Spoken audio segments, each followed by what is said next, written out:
1 Reis 18, 21 a 39, preste atenção nessa leitura.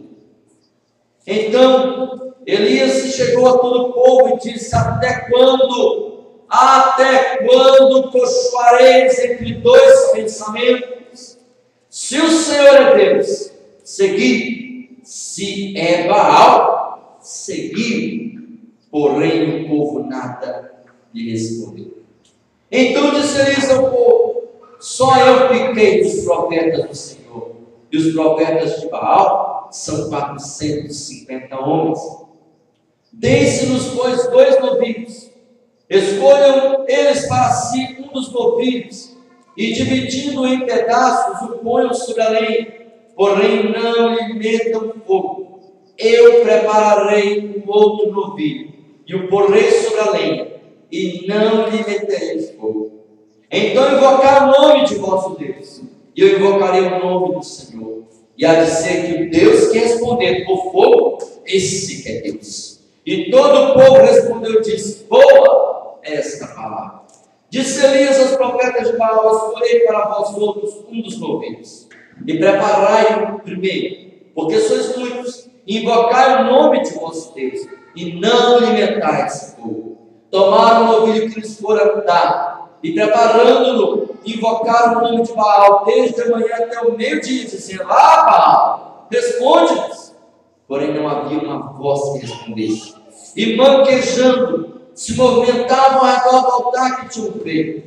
Ao meio-dia, Elias zombava deles, dizendo: clamai em altas vozes, porque ele é Deus. Pode ser que esteja meditando, ou atendendo a necessidades, ou de viagem, ou dormir, e despertará. E eles clamavam em altas vozes, e se retalhavam com facas e com lancetas, segundo o costume, até derramarem sangue.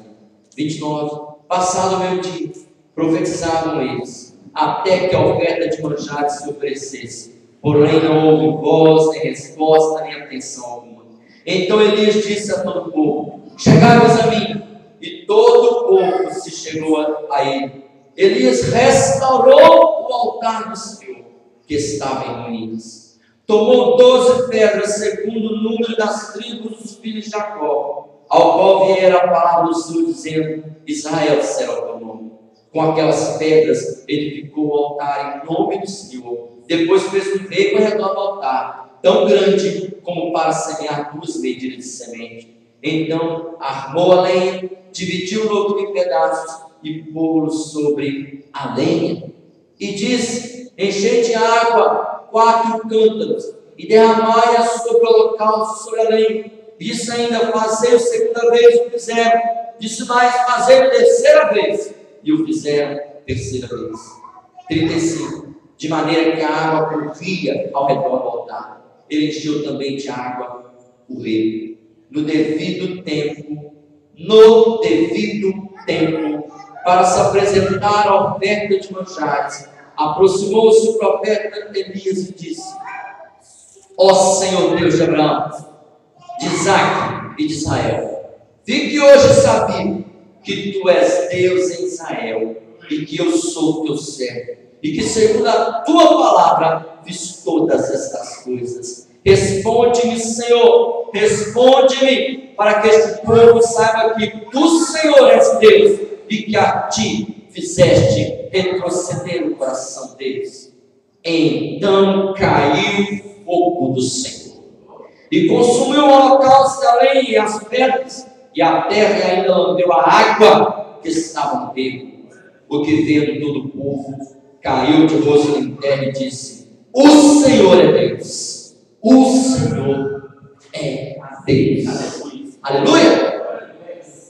Irmãos e irmãs, muitas vezes nesse mundo, o inimigo tem usado situações, usado pessoas para nos afrontar. E essas pessoas, essas situações, são comparadas para nós com os profetas de Baal. São muitas vezes pessoas que não sabem, mas estão sendo usadas pelo inimigo. E nós, como cristãos, só temos um inimigo, que é Satanás. Nós não podemos ter outro inimigo. ter pessoas como inimigos. Temos que perdoar, temos que amar, temos que aceitar, temos que abençoar, mas saber que o inimigo muitas vezes ele usa situações e usa pessoas para te humilhar e para te afrontar, para te perseguir. Mas se você sabe que é Ele, você sabe que Deus está contigo, se você sabe que você pode resistir ao diabo e que ele vai fugir de você, você sabe que a vitória é certa em nome de Jesus. Amém. E é por isso que nós devemos muitas vezes desafiar os profetas de Baal. Você crê que você é uma profeta de Deus, uma profetisa do Senhor? Você crê que você é um homem de Deus? Então se levanta e desafia e crê que o Senhor está contigo. Assim fez Elias. Elias estava cansado de afronta, estava cansado de perseguição, cansado de ver mentira, cansado de ver que o mundanismo é isso que faz os profetas de Baal. Eles agradam os reis, agradam como agradavam a Jezabel, agradam os homens do mundo, agradam a sua carne. Assim são os profetas de Baal. Baal é um ídolo que se dizia Senhor, dizia dono da terra. Mas então Elias chega desde o versículo 21. Para de cochear entre dois pensamentos, queridos. Um dia pensa uma coisa, outro dia pensa outra. Pessoas que têm um pé no mundo e um pé na igreja estão servindo a Baal. Diz a história que o culto a Baal nesse período foi tão forte que as pessoas chegavam a confundir o Senhor Deus com Baal. Confundir, porque Baal se dizia Senhor. Baal significa Senhor, mas não é o Senhor. É por isso que Elias fala: parem de ficar tendo dois pensamentos. Uma hora pensa uma coisa, uma hora pensa outra. De dia, às vezes pensa uma coisa, de noite pensa outra. No domingo é crente, na segunda-feira é no mundo. No sábado vai para a festa, vai para a bagunça. Esquece. A pessoa fica entre dois pensamentos. Ele fala: olha, se o Senhor é Deus, serviu. Mas se Baal é Deus, vocês podem seguir. Mas eu vou mostrar para vocês quem é Deus.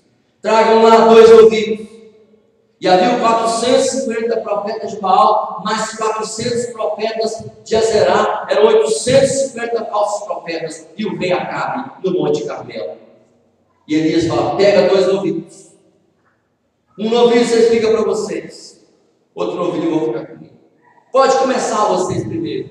E eles começaram. E começaram, e clamaram, e gritaram, e pularam, e correram, chegaram a se esfaquear, e nada aconteceu.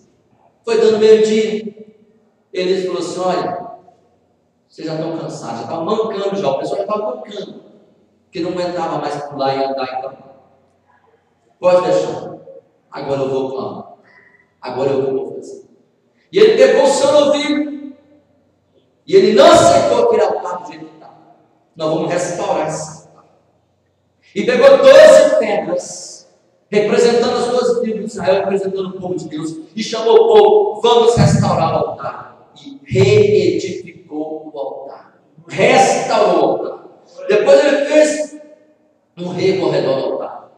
E pediu água. Se você for ler o capítulo 17, você vai ver que eles estavam com falta d'água. Naquele momento, o rei Acabe falou: gente, vamos procurar água, vamos buscar água onde tiver, está faltando água. E aí no meio do caminho, ele mandou chamar o rei Acabe, e o rei Acabe foi lá encontrar com Elias, mandou chamar os profetas de Baal, e pegou a água, tudo que eles tinham buscado, e derramou aquela água assim no altar. Eles estão passando sede, eu vou jogar essa água no altar.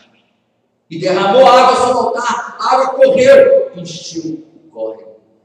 E aí Elias fez uma oração. Na hora da oferta de manjares, ele orou e com uma oração o fogo desceu do céu. Irmãos, muitas vezes nós somos tão afrontados, tão perseguidos. O mundo tenta fazer tantas coisas para nos iludir, para nos enganar, que você tem que chegar diante de Deus e falar: Senhor, agora eu me decido por ti. Chegou o momento de uma mudança na minha vida. Chegou o momento de Deus cumprir na minha vida a vontade dele. Eu não quero ficar para lá e para cá.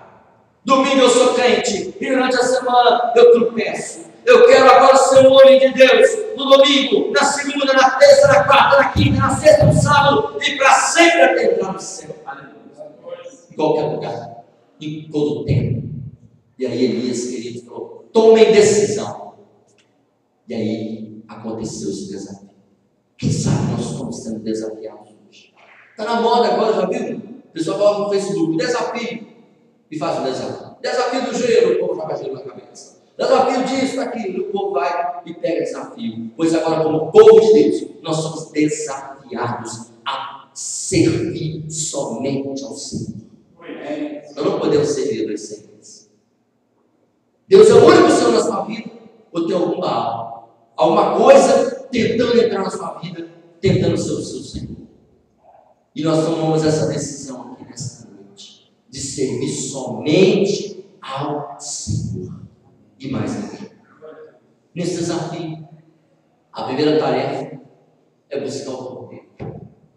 Subir o monte sem cordeiro é perder tempo. Por isso que Isaac perguntou ao pai dele, quando foi subir o monte: pai, cadê o cordeiro? E Abraão disse: Deus proverá o cordeiro. E eu quero falar para você: Deus já proveu para você, para a tua vida, o cordeiro, o novilho, o sacrifício, o perdão e o sangue de Jesus. E quando Jesus faz isso, e quando Elias mandou fazer isso também, primeiro pega o novilho, ou seja, tem que ter o sacrifício de Cristo. Isso aqui representa o arrependimento, o perdão de pecados, como nós começamos o culto aqui hoje, orando, clamando ao Senhor perdão pelos nossos pecados. Primeiro, coloca a tua vida nas mãos do Cordeiro de Deus. João Batista disse: eis o Cordeiro de Deus que tira o pecado do mundo.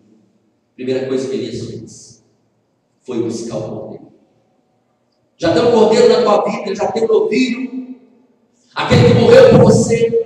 Se você já tem Ele, Cristo, você já pode entrar nesse desafio para vencer os profetas de Baal. Arrependimento de pecados, quebrantamento, entrega total ao Senhor.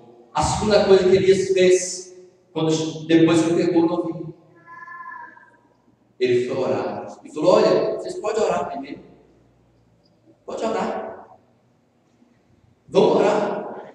E muitas vezes nós temos que chamar os profetas de Baal para orar e falar com eles: olha, vocês estão indecisos, estão me perseguindo, estão achando que sabem muito. Vamos orar e vamos ver quem é Deus. Chama para orar e deixa. E aí Elias chamou para a oração. Irmãos, nós devemos orar sem cessar. Assim é a oração do crente. O culto, na hora que terminar essa reunião, o culto não acabou, o culto continua, porque você vai estar em oração sem cessar. Pedi e dá-se-vos-á, buscai e achareis, batei e abrir-se-vos-á. Pois todo que pede, recebe, o que busca, encontra, quem bate, abrir-se-á. E que isso, oração? Você está sendo desafiado pelos profetas de Baal, tem sido perseguido, está lutando, ou está indeciso. Oração, resolva os teus problemas em oração. Tem pedido isso na minha vida, resolver os meus problemas de joelho, resolver com Deus. Apertou, a coisa está difícil, ora mais, busca mais. Às vezes a pessoa fala assim: pastor, eu já tentei de tudo. Eu falo: você já tentou orar? Já tentou jejuar? Já tentou buscar o Senhor? Já colocou o cordeiro na sua frente? Aquele que morreu por você? Outra coisa que Elias fez, eu vejo aqui no versículo 25 ao 29, quando ele falou assim: vocês podem clamar. Ele aquietou. Ele aquietou. Deixou, pode fazer o que vocês quiserem. E às vezes, queridos, nós ficamos inquietos, ficamos agitados. O profeta de Baal vem em você e lança uma conversa e você fica perturbado. Ele vem e lança uma palavrinha, é uma fofoquinha, é uma dúvida, é uma provocação. E a gente vai para lá, vem para cá, e quer resolver, e quer conversar, e quer fazer. Ele diz: você pode fazer o que vocês querem fazer. Quieta. Que a palavra do Senhor Deus diz: no Salmo 46, versículo 10: aquietai-vos e sabei que eu sou Deus, sou exaltado na terra, sou exaltado entre as nações. Se Deus está na sua vida, mesmo que vierem profetas de Baal, pessoas para falarem qualquer coisa contra você, aquieta e deixa fazer, deixa ferver, deixa falar, que Deus está vendo todas as coisas. E quando Ele vê tudo, o Deus que tudo vê, o Senhor das alturas, Ele está vendo o que estão fazendo, Ele está vendo o que estão falando. Então, Elias quietou. Vamos ver o que Baal vai falar. Baal não falou nada. E às vezes nós passamos também nossa vida por Deus. Que se Deus não falar nada, não faça nada. Tem hora que eu falo para pessoas, desafio a pessoa, você está orando? Você está indeciso? Está passando um momento de decisão na sua vida? Como Elias falou para eles, vocês estão indecisos? Vamos orar, vamos escolher o cordeiro. Mas tem hora que é hora de não fazer nada. Sabe por quê? Porque se Deus não falou nada, não faça nada. Espera Deus falar. E às vezes a pessoa fica inquieta, desesperada. Lembra daquele cântico, quando Deus está em silêncio? É porque Ele está trabalhando. Você está buscando a voz de Deus para a sua vida? Não está ouvindo ainda? Espera, não faça nada até Deus responder. Aquieta. Porque nesse desafio existe esse momento de se aquietar. Outra coisa que Elias fez, diz aqui o versículo 30 de Deus, ele restaurou o altar. Antes eu vou restaurar o altar. Esse restaurar o altar é a nossa consagração, a nossa vida diante do Senhor. Muitas vezes você foi tão perseguido, tanta luta, tanta coisa, que você se descuidou deste altar, que nós somos templo do Espírito Santo. Os profetas de Baal vêm, falam uma coisa com você, você vai rebater. Daqui a pouco você está na carne, daqui a pouco você está agindo igual a eles. Quantas vezes nós fazemos isso? E aí você fica em dúvida, incerto. Então precisa restaurar o altar. Elias desmanchou aquelas pedras, chamou o povo, vamos todo mundo, vamos restaurar o altar, vamos representar o nosso povo aqui. Quem sabe a nossa família, para cada pessoa da família, você deve jejuar, você deve restaurar o altar para a tua casa. Nós como igreja, que muitas vezes somos desafiados, essa igreja aqui foi afrontada, queridos, durante muito tempo. Pessoas só falavam, vai fechar, e esperava fechar, e vai continuar esperando, porque não vai fechar. E nós temos que, como igreja, restaurar esse altar, porque Deus quer mandar fogo nesse lugar. Nós estamos sendo chamados aqui nessa noite.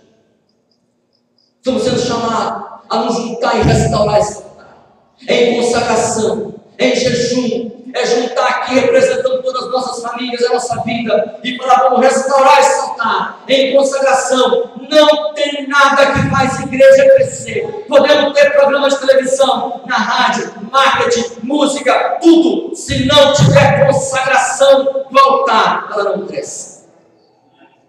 Nós temos que nos consagrar ao Senhor. Santificação. Vamos nos consagrar ao Senhor. Jejuar, pagar o preço. Unir. De repente nós temos que quietar também. Vamos esperar Deus agir. E Deus vai agir. Enquanto isso, nós estamos em oração, buscando o Senhor. Ele restaurou o altar. Restaurou o altar da nossa vida. Diante do Senhor. Quando Elias fez aquele remo em volta do altar, ele quis dificultar as coisas. E tem hora que Deus faz isso com a gente, como homens e mulheres de Deus. Ele tem que dificultar as coisas. Sabe o que é isso? Você crê em milagres, amém? Crê em milagres? Eu tenho passado por isso na minha vida. Se estava difícil, as coisas vão ficar mais difíceis. Para que o milagre seja maior. Para que todos vejam e falem, aí foi Deus que agiu. E aí o rei é feito. Vão dificultar o negócio. Para ninguém pensar que a lenha estava seca. que a lenha ficou esquentando no sol o dia inteiro. Poderiam pensar, não, é porque a lenha estava esquentando, a lenha estava secando no sol, por isso que o fogo veio. Não, a lenha não estava esquentando, a lenha não estava secando, a lenha foi molhada, foi regada.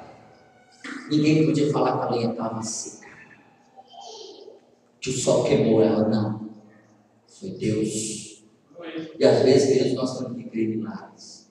Às vezes a nossa vida nós passamos por prova, que a coisa tem que piorar para melhorar. Você chega até um ponto, até um limite, que você olha e fala assim, não, agora foi Deus. Agora foi Deus. Não foi eu. Se você crê em milagres, eu creio em milagres. Você crê em mim? Amém. Quanto mais difícil for, maior é o tamanho do milagre. Não tem problema se a coisa está piorando, irmão. Se a coisa piorar, sabe o que você vai fazer? Dá glória a Deus. Dá glória a Deus. Que Ele vai abençoar. Pode fazer o quê? Pode aprofundar mais para que a coisa melhore. Outra coisa que Elias fez, eu vejo que no versículo 29, passou o meio-dia, estava quase chegando a hora da oferta de manjares. Depois o versículo 36 diz que no devido tempo, olha a família, no devido tempo, para se apresentar a oferta de manjares. À tarde, tinha o momento certo da oferta de manjares.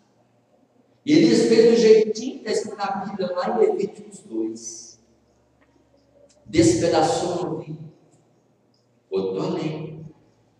E naquela hora que ele falou assim, agora é a hora, não adiantava clamar antes daquela hora. Não adiantava fazer o sacrifício antes daquela hora.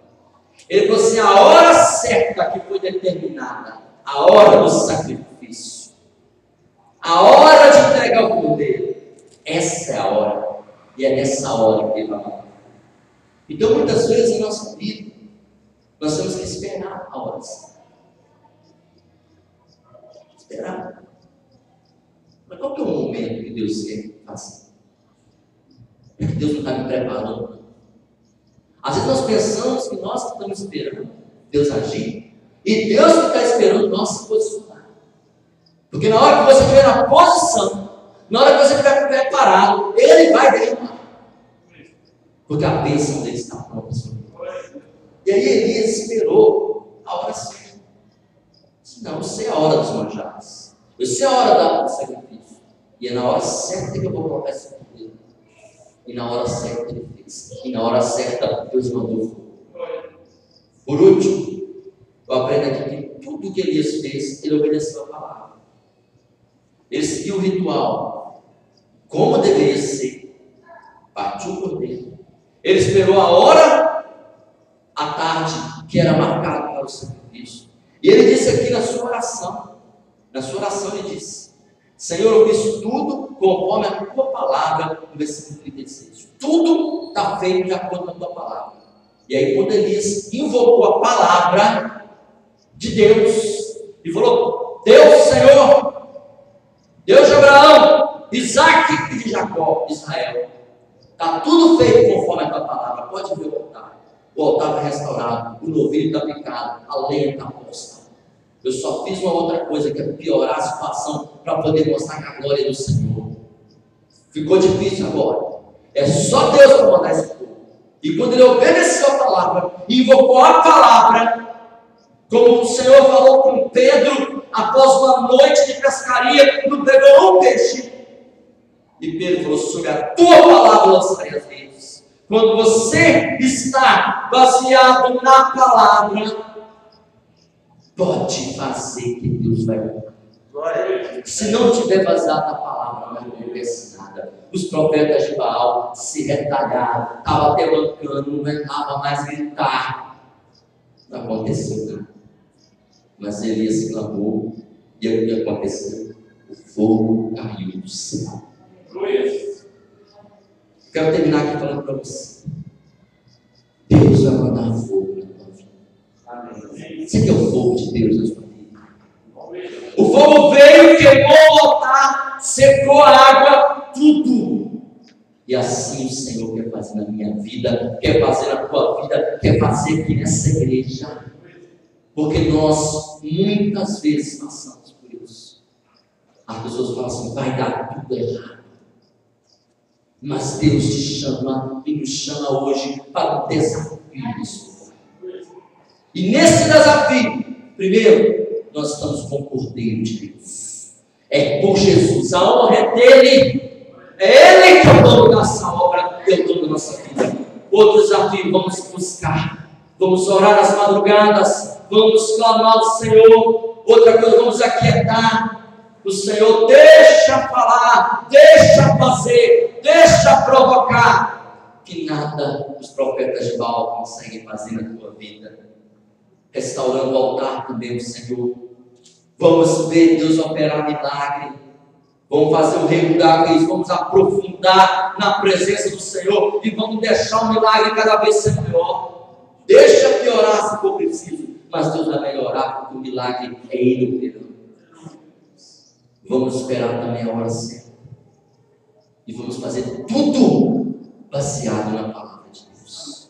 Feche seus olhos agora, ore pela tua vida e peça ao Senhor agora que mostre para você quais são os profetas de Baal? Quais são as dúvidas que tem no teu coração? O que o mundo tem feito? O que o mundo tem falado? Quais são as perseguições? E aí o Senhor te desafia hoje a vencer os profetas de Baal. Amado, muito obrigado, Senhor, por essa noite, para a tua presença. E sobre a tua palavra, Deus amado, declara aqui nesta noite, meu Deus, que nós vamos, ó Pai, vencer todas as coisas em ti. Vamos vencer, ó Pai, tudo do Senhor, porque o Senhor está conosco. E eu te apresento agora a palavra da filha de cada irmão, de cada irmã, pedindo a ti, meu Pai, que o Senhor Deus, palavra de vitória, ele era como profeta de Deus. Palavra que muitas vezes, palavra, passamos por afrontas, por lutas. Muitas vezes, palavra, somos desafiados. Mas se nesse desafio está o Senhor, está o poder de Deus, esse desafio tem vitória. Palavra, tira a palavra toda a perturbação, toda a inquietação. Dê-nos a palavra o descanso em Deus. Dê-nos a palavra o refrigério, a confiança de que o Senhor está conosco, é o Senhor que vai nos defender. Palavra, em nome do Senhor Jesus, ó Pai, eu clamo a Ti para essa noite. Nós vamos, ó Pai, fazer um propósito de jejum, de oração, de buscar a Tua presença, de pagar o preço do clamor, ó Pai amado, e oração o tempo todo. Pai, nós vamos, ó Pai, em nome do Senhor, restaurar o altar da nossa vida, em consagração, Senhor. Restaurar a palavra da nossa vida, Pai, e ver o milagre acontecer. Que eu creio em Deus de milagre, não seremos nós, não será o homem, não será eu, vai ser o Senhor operando. Vamos esperar e receber, Pai, e vamos obedecer a Tua santa palavra. E na Tua palavra o Senhor manda fogo, Jesus. Papai, eu te clamo, o Senhor manda fogo do céu sobre a minha vida. Manda fogo do céu sobre esse irmão, dessa irmã, Papai. Manda fogo sobre essa igreja. E quando o fogo desce, o altar incendeia. E, ó Deus, o Senhor mostra a Tua glória. E eu creio que o Senhor é Deus. E todos vão dizer, todos dirão, o Senhor é Deus. O Senhor é Deus.